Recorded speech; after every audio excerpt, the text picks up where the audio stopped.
But yeah, what makes your heart break? And feel into that and read from that place.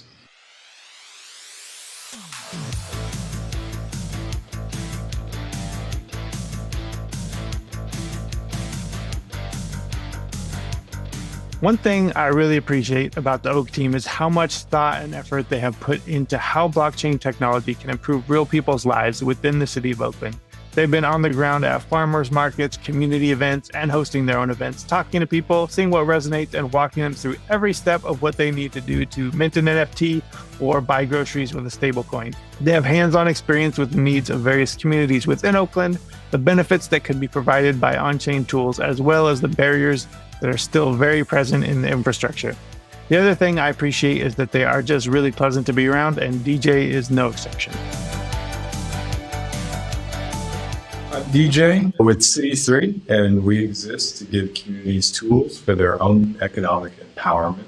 Oak is our first instance of this, where we're building a community currency so we can keep value circulating locally, cut out extractive financial intermediaries from neighborhood transactions, and create a treasury to support local causes.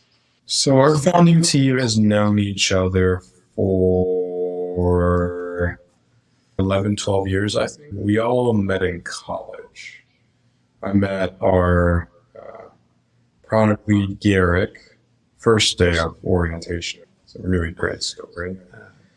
During orientation, the first day, your whole class is in the auditorium. At the end of the dean's speech, I just took the mic, gave a speech, and said I was doing a pillow fight. Garrick introduced himself to me after that. And then Jesse started doing hackathons in college, and he built some really cool apps. When we were in college, I was like, this guy's great. And then after college, I started a company and almost died in China, came back.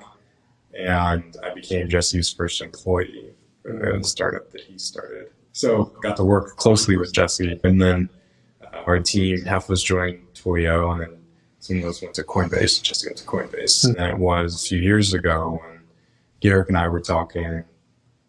He's really interested in how we can use capital at scale to solve big issues. Jesse and I reconnected. We were interested in how we can build better cities. We all kind of just came together under this overall shared pain of how we can use capital and technology to build better outcomes for cities. I'd say there are a few phases of my awareness and my motive for starting things. I think early on in starting different ventures, there was this just general interest, like this is a cool idea. I think the second iteration of starting things, the awareness and motivation was around this kind of personal quest to fill a deep-seated need that I had within myself. That then kind of gave way to me seeing that a lot of what I started was an attempt to change externally parts of the world that were pretty harmful for me growing up. And so pushing against the world was a way in which I could try and resolve some past traumas. And it's only been in, more intentional healing and introspection and awareness that some of those prior, emotional and psychospiritual wounds have been healed. And with that, the motivation to push against the world is not the same. Now, what I have is less trying to fix, less trying to force, less even scratching an itch, and more just an expression of my creative self, who I am, and this is how I want to be in the world. And I just want to invite the world to kind of reflect that in some small way. And so as my awareness of my own orientation and the motivations from which I engage have evolved, so too is the way in which I related to the venture itself. Before it was a curiosity, and then it became an obsession, and then it became this real wrestling, and now it's more of a co-creative invitation. For me, the co-creation is less a band or even a team, but more group therapy, where like in a group therapy session, you come together over a shared heartbreak. The co-founders of a venture were united because we share a pain. And in that pain is the seeds of the vision of the possible solution. But it's first this belief that, hey, my heart breaks because the world is like X. And you're like, wow, my heart breaks because the world is like X. And then we meet each other in that place where we say, man, this is really tough. And in that place of solace and companionship in that suffering, we then form the foundation of relationship from which we can then go on the journey to transform and transmute our suffering into creation and or triumph. And so I think in the process of that, it's like, hey, this is my heartbreak. This is the particular way in which I experience the universal heartbreak, and here are my particular gifts. And I think, you then, from the universal heartbreak, feel into which particular component is yours to do in the team or in the group therapy session, and each kind of get in where you fit in. We all are devastated by our legacy government and financial institutions and how they failed to deliver the kind of human flourishing that we believe is necessary. And we approach that from different places, whether it's from very intense, like personal experiences of structural discrimination, whether it's like long-lived like intellectual pursuits and just racking ourselves with that, or whether it's being on the other side of privilege and an advantage from these systems, but being harmed in different ways. We share this belief that fundamentally our governance and economic institutions are at odds with human flourishing and great neighborhoods and full lives, and we just find it devastating. Yeah, if we take a step back and think about systems overall, I would say that our governance, our commerce, and even our religious institutions, the three facets of civic life today, are remnants of enlightened era thought. The core tenets are man is separate from earth, earth is separate from God or whatever else might be, man is over earth, and science is triumphant at all. We are a materialist society. We are a humanist society, and it leads to tremendous amounts of alienation, despair. So just as a whole, I think we're working within that zeitgeist, and we're starting to see that those institutions across the world are kind of incapable of meeting the demands of our modern world today. And I think overall, what we're being invited into is a reimagining of these spaces. So whether we're talking about the religious arena and looking at the hordes of religious unaffiliated in this country, what's happening there? Whether we're talking about our political tumult and the hordes of folks that are essentially saying that the system doesn't work, what's happening there?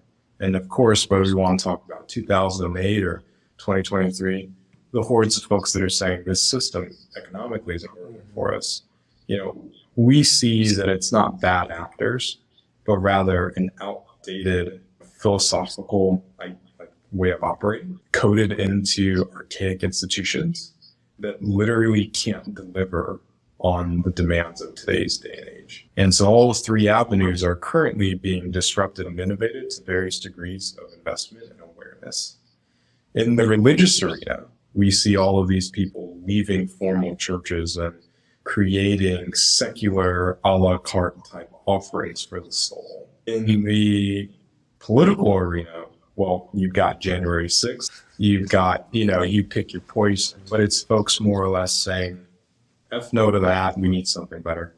And in the economic arena, you've got Occupy, you've got a bunch of things, but quite frankly, crypto, we believe, is the most organized and coherent articulation of a system-wide solution. So it's less about city as the locus, and it's more about these facets of civic life. And city is the the scale at which we think it's interesting to tackle the nexus of these institutions. So the thinking is essentially first establish the economic order through a community currency. And with the community currency, you're either able to levy a transaction fee or generate yield from the assets backing the reserves and create the citywide budget. Like you first, once you have commerce, you can then establish some way of essentially taxing the digital city or levying or providing value. And then, 1% of transactions going to the treasury, 1% of treasury yield going to a fund. You now have a pot of money that has to be governed. And so after commerce, at a base level, we then stand up governance at a base level to try and allocate public goods more efficiently. And so what we're going to do is just, first layer in the baseline. Transaction, distributing money, giving it away. From there, you can get as exotic as you want. Right? Once you have first order transaction, you can think about mutual credit, you can think about lending, all these exotic things. And then again, once you have baseline governance over like a small amount of assets, you layer on from there. And we imagine different cities will have their own flavors, but they need the baseline first principles to get going. So in theory, a on-chain first city has on-chain first identity. It's an identity that's created based on participation, on reputation, less so your immigrant status or anything like that. So theoretically, we want to move towards that direction. I think practically speaking, in the short term, it'll be pretty open. The kind of identity controls we would have would be based on where the funding could go to. And so if, it's a community currency, you want the benefits to stay local. Okay. With global exchanges, you can't actually limit capital inflows or outflows. How can you still keep regionality? Well, where the money goes in terms of what community groups get supported. So right now, Oak is sitting on, having spent last year onboarding 1,100 folks in Oakland, 60% of them folks of color with non-custodial wallets, bunch of fun experiments, quadratic funding round, all that good stuff. And on the product side, we'll be working on two fronts. One is bringing together a coalition of different crypto/city folks throughout the world and working on an open source interface to enable easier send and receive for stablecoins. And the second thing is spinning up Oak as a stablecoin on Base and hopefully launching that live sometime this year or early next year with possible listing on a public exchange. So city3, you can think about it as like the meta coordinating layer on top of different citywide efforts, almost like a loose consortium so that we can share resources, share learnings, and organize where it makes sense. And so a lot of what we're doing at Oak is really just piloting things out and tinkering. And whatever works, we will then spread to other cities through city3. And so organizing this coalition to build this user interface experience, that's a city3 endeavor. The token that we're creating, if we're able to get the costs to work and it's effective and we're able to have a repeatable process for listing on our preferred partner public exchange, we would then open that program up to cities so that they could list, Portland or Austin or wherever it be, have that all just be part of a package that city organizers get. They don't have to build from scratch. Right now, we're a nonprofit and we have generated no revenue. City3 will probably eventually incorporate it as a social impact type effort. We imagine that the user interface app type experience is just a piece of public good software. It's open source, all that good stuff. And kind of the treasury issuance, orchestration, and management, running that might be where C3 provides value and then also takes a small percentage to manage, almost kind of like Circle but for your city. That's one way of thinking about it. We're also kicking around the idea of what does it look like to create value-add tools and dashboards and all that stuff to enable the community currency to function. Because you need an interface to transact, but then you need more products around the experience as well for it to really pop. My hope is that there's a federation of different cities across the world that have their own degree of autonomy, their own degree of conviction around different tools that need to be built, and they'd be able to work in collaboration with City3 to take what works best in their city and scale it out, develop it, launch it in other cities as well. And so I really want City3 to function more as like a loose supportive consortium than like a top-down driver of impact in the cities. You know, I went to Pomona College, and so did my co-founders. And Pomona College is part of something called the Claremont Consortium. And the Claremont Consortium is composed of 5 undergraduate institutions and like 2 graduate institutions. And each institution has its own unique flavor. They have their own fully functioning operation, but they share shared resources and have like some high level organizing around this consortium model. And I would hope that in a similar fashion, like people talk about, you know, I went to Pomona College. They don't say I went to the Claremont Consortium. In a similar way, I want folks to say, yeah, I'm a part of ATX, I'm a part of Oak, not necessarily like I'm part of City3. City3 supports the cities to be successful. It shares resources and technology between. We want the cities and the people in the cities to lead. Particularly in this climate where there's so much hostility towards crypto, and there's so much misunderstanding, and there's so much abuse, quite frankly. Conversations that I have with folks who the left kind of pedantically says you don't need to be in this space, or the right kind of ignores, those conversations are ones where they're like, hey, we're traditionally left behind. We want to be a part of the conversation, but no one really either thinks we're smart enough to be in the conversation or cares about us. Having those conversations with folks where we're vision and values aligned, and I'm able to connect their goals with how this technology might be able to advance it, those are some of the funnest ones. I really appreciate those moments. And they're moments that, again, the popular media isn't going to understand.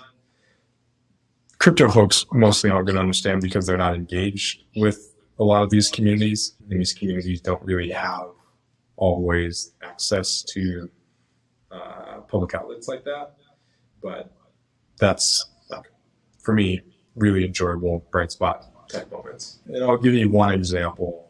In some different Black communities, we always have this conversation around, man, you know, a dollar in this community circulates so long. A dollar in this community circulates so long. A dollar in our community doesn't circulate worth shit.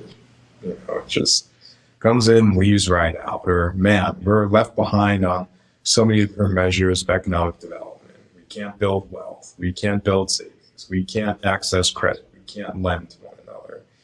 And these conversations, like we have them, and it's like, well, dang, what do we do with the existing fiat environment? It's like, I don't know, it's kind of tough. And when I talk about being able to kind of create a more peer-to-peer oriented financial system where we can start as a baseline of having a treasury that we can allocate to different causes, well, then that's a little bit more interesting, right? When we talk about what it would look like to create more decentralized kind of peer-to-peer lending program. This is the second level order off of a baseline community currency.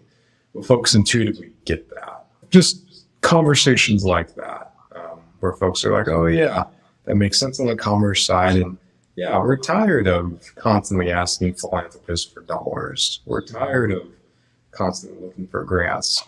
Why can't we figure out a way of funding the initiatives that we care about ourselves? Speaking with people in other cities is also a bright spot because they're like, oh my gosh, you know, I'm so excited. Someone's working on this stuff. And I'm like, yeah, these issues are structural. They're not just one bad city or one bad apple. We're talking about this is the zeitgeist of the way we've been living for a few hundred years now. The values, the theory, and the corresponding institutions and their outcomes are going to be roughly the same. And so when folks can start to see the structural nature and shift from like, oh, this is a problem that I have, to like, oh, this is baked in, built in, this is a we problem. And it might just require a we solution. Hands down, the hardest part is the delta between the rhetoric and promise of what the technology can be and the reality of what it is today. It's very hard to talk about the future when just putting the next foot in front of you is so unstable.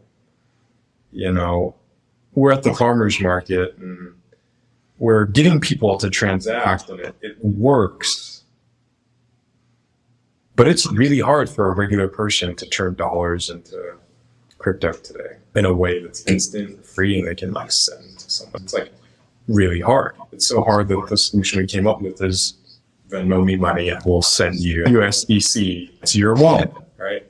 And we're working with partners like Ratio who are trying to make it free and instant.